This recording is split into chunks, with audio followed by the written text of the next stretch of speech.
क्या आप लोग जानते हैं कि अगर अपने मरीज का थोड़ा सा ध्यान दे दें और जो मैं बातें आज बताने जा रहा हूँ उस पर थोड़ा ध्यान दे दें तो आप अपने मरीज को 15% तक ज़्यादा अच्छी तरह से हार्म होने से बचा सकते हैं, उनको और अच्छे से उनके स्वास्थ्य तक ले जा सकते हैं। कितना एस्टोमेशिंग डेटा है ना।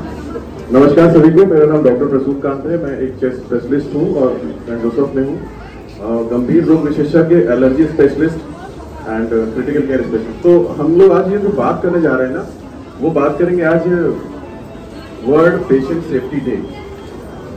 ये दिन मनाया जाता है 17 सितंबर को। चूंकि संडे था तो आज ये हुआ कि चलो आज हम उन चीज़ों को शेयर करें जिससे आप अपने मरीजों का, जो भी लोग यहाँ आए हैं, उनका और बेहतरी से इन्वॉल्वमेंट रखें यहाँ पर और अपने मरीज को अच्छे से ट्रीट करवा पाएँ। राइट, बहुत सारे पॉइंट्स बताएंगे जो हम लोग छोटी छोटी मिस्टेक्स कर देते हैं और जिसके कारण होता ये है कि बहुत सारे हार्म्स जो नहीं बचाए जा सकते थे वो कर लेते हैं अपने मरीज के लिए। राइट, और जो स्लोगन है, जो वर्ल्ड पेशेंट सेफ्टी डे है, ये 2019 में स्टार्ट किया गया था ताकि आपको बेहतर सुविधाएं प्रोवाइड की जा सके और आप भी अपने मरीज की अच्छे से सुरक्षा कर सकें। तो सुनने में तो लगता है ना कि जैसे हम अस्पताल आए तो अब हमारी सारी जिम्मेदारी खत्म, अब अस्पताल जाने, उसका काम जाने, वही ठीक करेगा जो करेगा।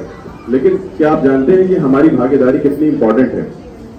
तो world safety day, patient safety day का जो स्लोगन है इस साल का, वो है engaging patients for their safety. तो अब हम कैसे एंगेज कर सकते हैं, है ना? अपने आप को अगर हम एंगेज करते हैं तो हम ज़्यादा सुरक्षा प्रोवाइड कर सकते हैं। राइट, तो कुछ पॉइंट्स मैं बताऊंगा, है ना? और उन पॉइंट में सबसे पहले सबसे बड़ी मिस्टेक क्या करते हैं हम लोग कि जब हम मरीज को लेके आते हैं अस्पताल में तो डॉक्टर से पूछते हैं, डॉक्टर को पूछने देते हैं जो पूछ रहे हैं। ठीक है, डॉक्टर तो पूछेगा, लेकिन कुछ चीजें जो कई चीजें ऐसी होती है जो पेशेंट के बारे में बतानी होती है लेकिन हम बताते नहीं हैं। जैसे कि मान लीजिए उसको किस चीज की एलर्जी तो नहीं है, क्या मेडिकेशन कुछ तो नहीं ले रहा है, अपने पुराने रिकॉर्ड्स नहीं लेके आते हैं, पता चला कोई और दवा खा रहा था, बताते भी नहीं कि दवा खा रहा है।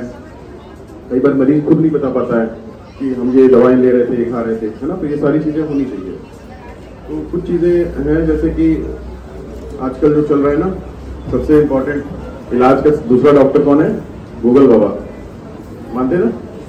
तो होता ही है कि हमने गूगल में ये देखा और गूगल में वो देखा और डॉक्टर साहब ये मरीज को हुआ था, ये डायग्नोसिस भी बता के आते हैं। तो कई बार हम लोग डायग्नोसिस के साथ जो है मरीज को लेके आते हैं कि इसको ये हुआ था, इसको सर दर्द है और इसलिए इसको ब्रेन ट्यूमर हो सकता है। तो अगर आप गूगल में देखेंगे तो सिर दर्द की जो है ना वो सीधे कैंसर तक ले जाएगा। एक दर्द जो है वो आपको कैंसर तक पहुंचा देगा और अब कुछ होप नहीं है ना? ऐसा हो चुका है, ऐसा ओपीडीज में होता है अक्सर। तो ये चीजें थोड़ा अवॉइड करनी है क्योंकि हम ना खुद फिर मेडिकेशन भी करने लगते हैं। अभी एक मरीज है, वो पता नहीं किस चीज की दवा खाने लगा कि खांसी आ रही थी तो वो टीबी के इलाज शुरू कर दिया उसने, खुद ही बाजार से खरीद के टीबी की दवा खिलाने लगा। खांसी जो है वो टीबी होती है और उसको मामूली सर्दी जुकाम था जब आया तो उसको सर्दी जुकाम की दवा ठीक हो गया। तो कई बार हम लोग खुद ही मेडिकेशन शुरू कर देते हैं, होता है ना कई बार। तो ये सब चीजें बहुत ही हार्म कर सकती है पेशेंट्स को, क्योंकि टीबी की दवा अगर शुरू कर रहे हैं तो कोई जरूरी नहीं कि टीबी की दवा सिर्फ फायदे के लिए बनी, उसमें बहुत सारे साइड इफेक्ट्स हो सकते हैं, नुकसान हो सकते हैं, है ना?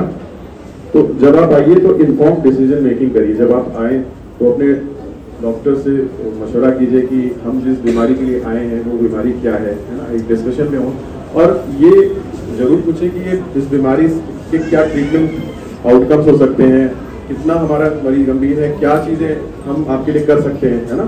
कई बार होता है कि बीमारियों का इलाज जो है वो लिमिटेड है, मेडिकल साइंस में लिमिटेड है, लेकिन कई सारी बीमारियां पूरी तरह से क्योर हो सकती हैं। जब लिमिटेड इलाज वाली बीमारियां हैं उनको हमें लिमिटेशंस पता होने चाहिए, है ना? मान लीजिए कोई पेशेंट ऐसा है जिसका मान लीजिए कि टीबी है, टीबी ठीक हो सकती है, 100% ठीक हो जाती है, लेकिन क्या इसके बाद बिल्कुल ठीक हो जाएगा मरीज या कुछ लिमिटेशंस रहेंगी? तो कई बार होता है कि कुछ टीबी के बाद के कुछ सिक्वेले हो सकता है रहें, कुछ सांस की बीमारी या हल्का फुल्का दिक्कतें रहें। इन सब के बारे में अच्छे से डिस्कशन कर लीजिए ताकि हमें पहले से पता हो कि ना कि हम पेशेंट के लिए क्या आउटकम एक्सपेक्ट कर रहे हैं। राइट, और दूसरा है कि कम्युनिकेशन करने की बात जैसे मैंने बताई, कुछ पॉइंट्स मैं और बताऊंगा कि कई बार होता है ओपीडी में मरीज आते हैं, कहते हैं कि डॉक्टर साहब आपने ये दवा लिखी थी। अभी मेरे पास एक पेशेंट आए थे, उनको 15 दिन की दवा दी गई थी। अब वो 15 दिन की दवा की जगह वो 1 साल बाद दिखाने आए, वही 15 दिन की दवा 1 साल तक खाते रहे। अब आप सोच के देखिए 15 दिन की दवा अगर 1 साल तक कोई खाता रहेगा तो क्या होगा। जब आए तो उनका चेहरा एकदम सूजा हुआ था, अजीब सा, बहुत सारे साइड इफेक्ट्स थे।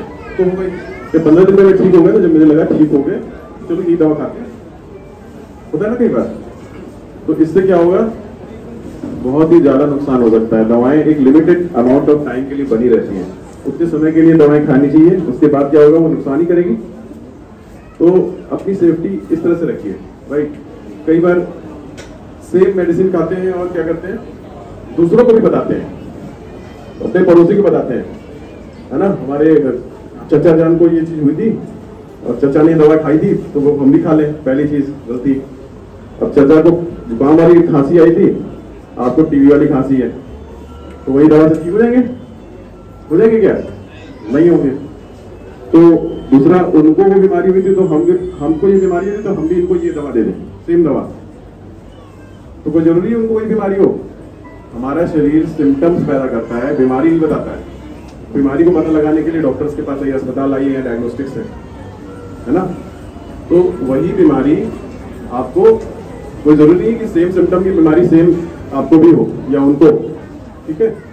तो इन चीजों से बचना है कि वही दवाएं खाते रहना, किसी को दवा सलाह दे देना बिना मेडिकल परामर्श के, और उसके बाद कहना कि इनकी दवा असर ही नहीं करती, वही दवा तो दी है लेकिन असर ही नहीं की, फिर डॉक्टर का नाम खराब, ये दवा इनको असर क्यों नहीं की, ठीक है।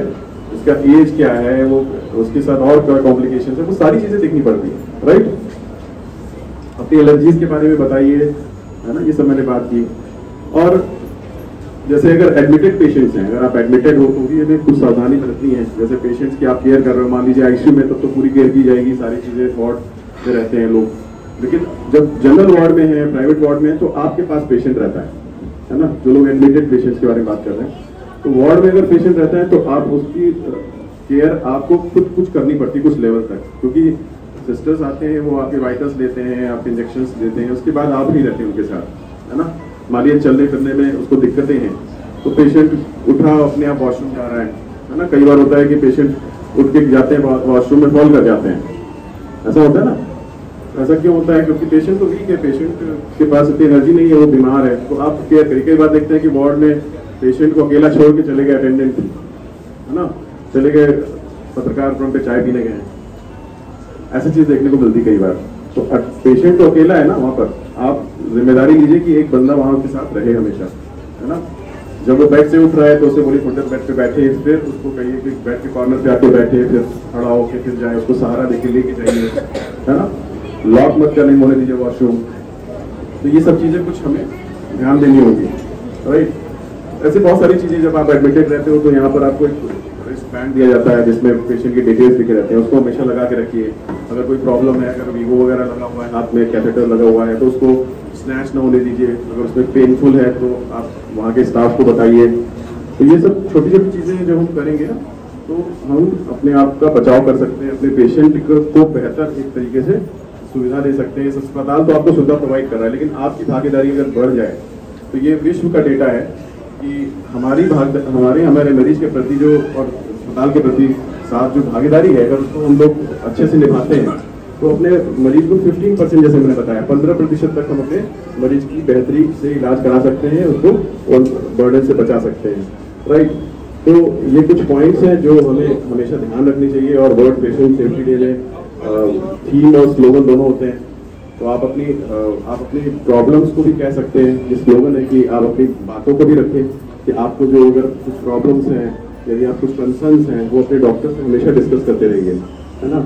यहाँ पर हर लेवल के स्टाफ से डॉक्टर आपके सामने हमेशा मौजूद नहीं है, लेकिन यहाँ आपको जो इतने सिंसियर पैरामेडिकल स्टाफ्स हैं, वो आपके साथ हमेशा सहायता में लगे रहते हैं। देखिए यहाँ पर इतने बढ़िया से यहाँ पर बीपी लिया जा रहा है, सब कुछ, है ना, वाइटल्स लिए जा रहे हैं, आपकी प्रॉब्लम सुनने के लिए एडमिनिस्ट्रेशन है, सब कुछ है, इंक्वायरी है, तो सारा सिस्टम है। थोड़ा सा अगर आप ध्यान देंगे, अपनी बातों को सही समय पे सही तरीके से रखेंगे, तो चीजें बहुत सुचारू रूप से होंगी और आपके मरीज का बेहतरीन रूप से इलाज होगा। अगर कोई क्वेश्चन हो तो आप पूछ सकते हैं। मेरी तरफ से इतना है। Thank you so much.